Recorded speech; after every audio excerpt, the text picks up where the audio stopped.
मोदी मुर्दाबाद, मोदी मुर्दाबाद, मोदी मुर्दाबाद, मोदी मुर्दाबाद। कि मोदी ने कम से कम अपने दोस्तों को 50 लाख करोड़ का फायदा पहुंचा है। अभी एक जब मुसलमान जय श्री राम बोलता है तो मोदी जी आप समझ जाओ ये धर्म की राजनीति छोड़ दो, नहीं तो बहुत पछताने का नंबर आएगा। तानाशाही की सरकार है, ये सरकार अब नहीं चल पाएगी। 10,000 की नौकरी करने के बाद 2,000 का तो रूम है और 2,000 3,000 खाने में लग जाएंगे। यहाँ पर 6,000 बचे, 6,000 में किनका पेट चला देगा बता। ये जंग लगा पूरा का पूरा, इसकी जितने ये आप तो बोल्ट नेट बोल्ट देख रहे हैं, सभी में जंग लगे हुए हैं।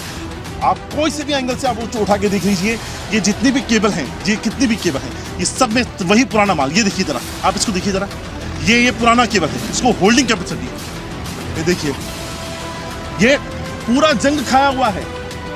और ये जंग ऐसा नहीं है फजल की तरफ जैसे टूटा है, इसके पुराने होने और जंग से लगे होने की होल्डिंग कैपेसिटी कहां से होगी। ये अपने आप में सबसे बड़ा सबूत है, सबसे बड़ा गवाह है कि हादसा हुआ तो क्यों हुआ। बीजेपी सरकार की थू थू हो रही है। ऐसा लग रहा है कि धीरे धीरे मोदी जी का जो जादू है वो खत्म हो रहा है।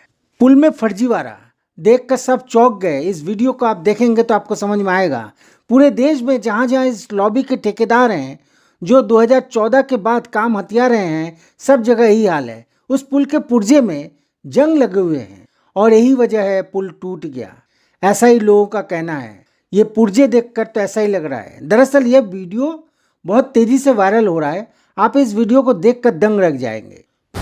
राशिद जहीर है और आप देख रहे हैं online news India. Morbi Gujarat, जहां पर टाइल्स बनाने का बहुत बड़ा काम होता है।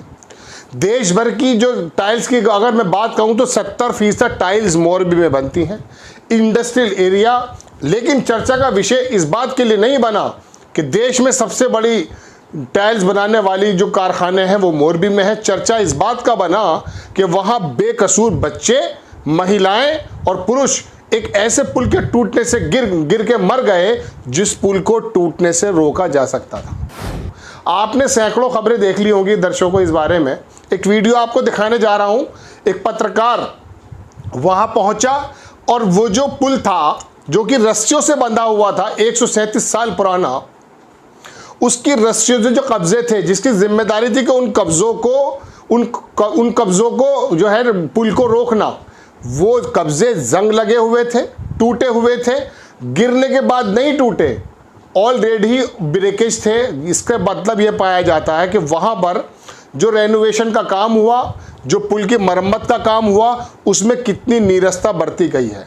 और होगा कुछ नहीं, ये भी मैं आपको बता देता हूँ। प्रणाम, मैं निर्मलेंदु, आज उदय से। कथनी और करनी में अंतर होने की वजह से बैकफुट पर नजर आ रही है और गुजरात में मोदी सरकार के खिलाफ भयंकर विद्रोह छिड़ गया है। और एक तरफ कांग्रेस की कश्मीर से कन्याकुमारी तक भारत जोड़ो यात्रा चल रही है, तो वहीं दूसरी ओर बीजेपी का कश्मीर से कन्याकुमारी तक खुलकर युवाओं का विरोध हो रहा है। खासकर गुजरात और हिमाचल प्रदेश में। गुजरात में विरोध पुल टूटने के कारण हो रहा है और खूब हो रहा है।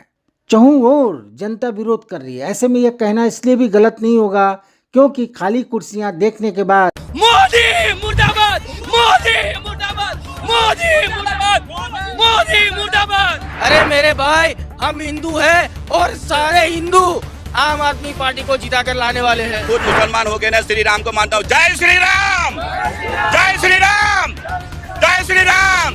एक जब मुसलमान जय श्री राम बोलता है तो मोदी जी आप समझ जाओ ये धर्म की राजनीति छोड़ दो, नहीं तो बहुत पछताने का नंबर आएगा। हम ये आसानी से कह सकते हैं कि मोदी जी का जादू धीरे धीरे खत्म हो रहा है। कह सकते हैं कि भाजपा की कुर्सी हिल चुकी है। सच तो यही है कि खाली कुर्सियों को देखकर बीजेपी खेमे में भी खलबली मची हुई है। किस तरह से लोग मोदी जी का विरोध कर रहे हैं वह सब कुछ हमने देखा।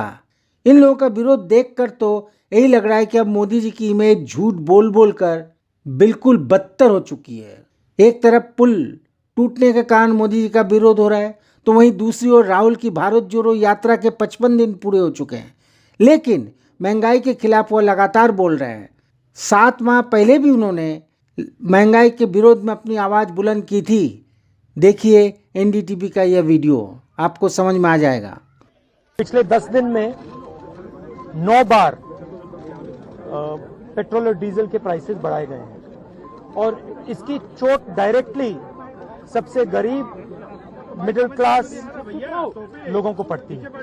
हमारी मांग है कि ये जो प्राइसेस बढ़ती जा रही हैं, महंगाई बढ़ती जा रही है और जो पेट्रोल और डीजल के दाम बढ़ते जा रहे हैं, इनको सरकार कंट्रोल करे और पेट्रोल और डीजल के दाम बढ़ाना बंद करे। तो इसलिए हम सब यहाँ आए हैं। पूरे देश में हमारा प्रोटेस्ट चलेगा, काफी दिनों के लिए चलेगा।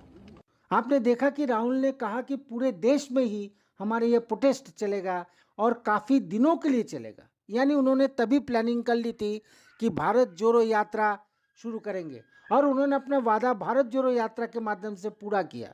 देश को जोड़कर, लोगों से सीधे मिलकर यदि यह कहे कि नफरत को दूर करने का एक नया प्रयास है राहुल गांधी का, यह तो शायद गलत नहीं होगा। ऐसा है कि आज भारत देश सही मायने में संकट में है। मैं नहीं कहता कि 70 साल में बहुत अच्छा हुआ, इसमें मेरा दावा नहीं है, लेकिन जो भी 70 साल में हुआ था वो 7 साल में बर्बाद हो गया। हमारा सब पब्लिक सेक्टर खत्म हुआ, हमारे बैंक खत्म हुए।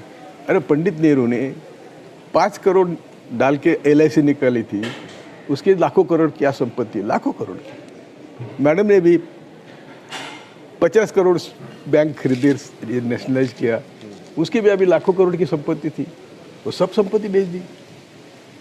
और बड़े सभी उद्योगपति, यदि मैं आप चाहते हैं तो हिसाब देता हूं कि मोदी ने कम से कम अपने दोस्तों को 50 लाख करोड़ का फायदा पहुंचा है। अभी यह रिटायर्ड जज भी इस सरकार से बेजार हो चुके हैं।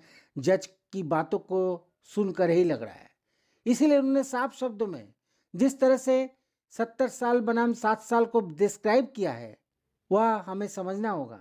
उनके इस डिस्क्रिप्शन से हमें यह समझ में आ जाता है कि हम कहाँ हैं और देश की सच्चाई क्या है, अर्थव्यवस्था कितनी चौपट हो गई है और हम लोग कहाँ पर हैं, कितने बेरोजगार हो गए हैं। तो आपने सुना कि मोदी जी ने अपने दोस्तों को कितना फायदा पहुंचाया है। उन्होंने साफ शब्दों में कहा जय जय। इस जज की बातों को हमें विश्वास करना होगा क्योंकि ये पढ़े लिखे लोग हैं। यही बात राहुल भी कह रहे हैं और देश की जनता भी यही कह रही है कि हमने गलती की मोदी जी को वोट देकर। अब जरा दोनों के बीच के अंतर को समझने की कोशिश करते हैं। एक अहंकारी तो दूसरा विनम्र, एक वृद्ध तो दूसरा युवा, एक अनुभवी तो दूसरा प्रशिक्षित।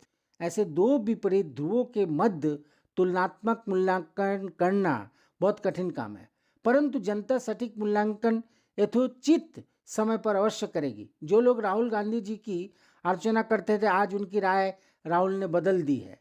जो लोग पप्पू कहते थे वे आज राहुल को समझदार कह रहे हैं।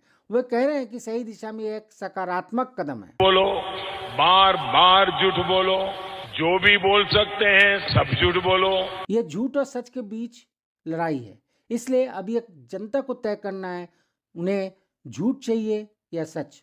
जैसे एक आदमी ने झूठ और खोखले वादों और विभाजनकारी राजनीति से जनता की राय को अपने पक्ष में कर लिया, लेकिन वहीं दूसरी ओर अब हमारे पास एक और आदमी है, एक और शख्स है जिसने अपनी ईमानदारी, प्रेम, दिलेरी और जोश, जुनून और जज्बा से देशवासियों का दिल जीत लिया है। लोगों के दिल पर वो राज कर रहे हैं। अब इस व्यक्ति ने प्यार से, शिष्टाचार से वर्तमान व्यवस्था की पोल खोल दी है। 50 पार कर चुके हैं राहुल, लेकिन आज भी देश का ये जननायक चुस्त दुरुस्त और फिट दिख रहे हैं। उन्हें देखकर लगता है कि देश की कमान संभालने की क्षमता उनमें पूरी तरह से है, अकूत है।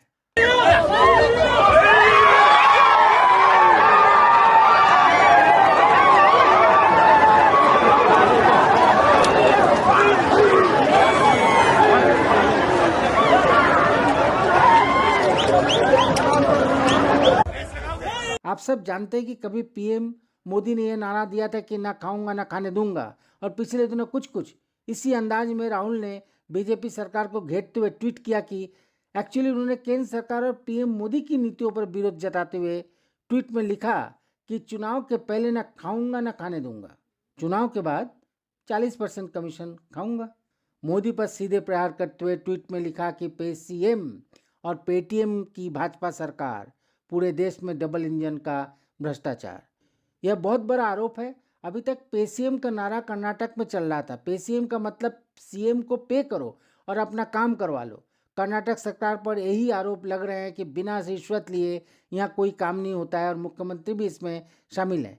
अब देखिए, जहाँ एक और राहुल की भारत जोड़ो यात्रा से धीरे धीरे ज़्यादा से ज़्यादा लोग जुड़ रहे हैं, तो वहीं दूसरी ओर न केवल गुजरात में बल्कि भारत जोड़ो यात्रा के दौरान भी मोदी जी का भारी विरोध हो रहा है। देखिए 8 साल में क्या हुआ, अगर मैं 70 साल की बात नहीं करती तो 8 साल में जीडीपी कहाँ गई? गिर गई। डॉलर के मुकाबले रुपया क्या हुआ? गिर गया। लोकतांत्रिक और संवैधानिक मूल्य क्या हुए? गिर गए। और दूसरी बात ये कि हमने मनरेगा दिया, हमने सूचना का अधिकार दिया, हमने भोजन का अधिकार दिया, हमने शिक्षा का अधिकार दिया, और इन्होंने क्या दिया? रास्ते में चल रहे निर्दोष लोगों को पकड़कर मार देना। बड़े बुजुर्गों ने कहा है कि सच्चाई को कभी दिखावे की जरूरत नहीं होती, वह तो बस मासूम होती है। राहुल गांधी लोगों का विश्वास, उनकी भावनाएं, उनका सम्मान करते हुए, उनके जज्बातों के साथ मेल करते हुए, जज्बातों का सम्मान करते हुए जिस प्रेम से लोगों से मिल रहे हैं, वह एक दिखावा नहीं हो सकता। वह वास्तव में देशभक्ति किसे कहते हैं और देश के प्रति प्रेम क्या होता है, वही दर्शाता है। तो आज बस इतना ही। उम्मीद है कि आपको ये वीडियो सही लगा होगा। अगर सही लगा हो तो आप कृपया इसको शेयर और सब्सक्राइब करें। प्रणाम।